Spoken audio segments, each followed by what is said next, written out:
Welcome back ulit sa aking channel. So ngayon po ay mag-unbox ako ngayon ng PLDT Home prepaid Wi-Fi.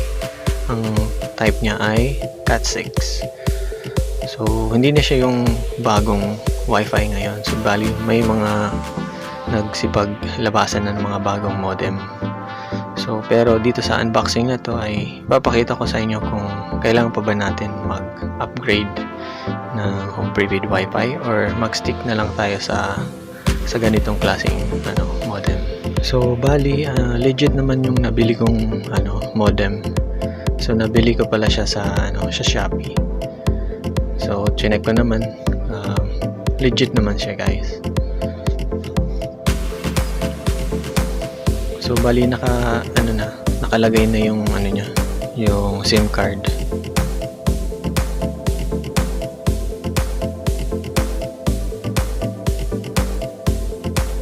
So ngayon i-test na natin yung yung modem.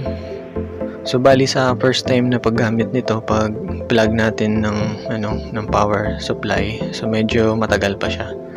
Pero kapag madalas na natin siyang gamitin, so mabilis na rin yung connection niya sa internet. So bali matagal na ito sa akin na modem.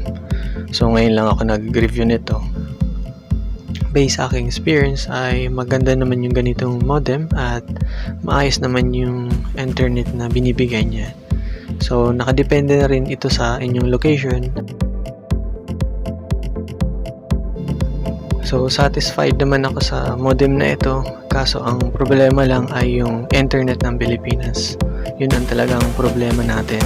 Kahit anong modem pa yan, kung mahina talaga yung internet ng Pilipinas, mahina din yung may ibibigay sa modem natin. So ito yung internet speed test.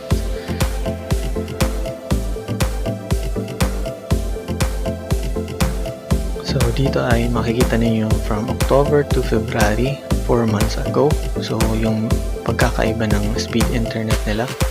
So ngayong present ay napakabilis na niya. So wala akong ginawang tricks dito or so biglang bumilis na lang talaga yung internet.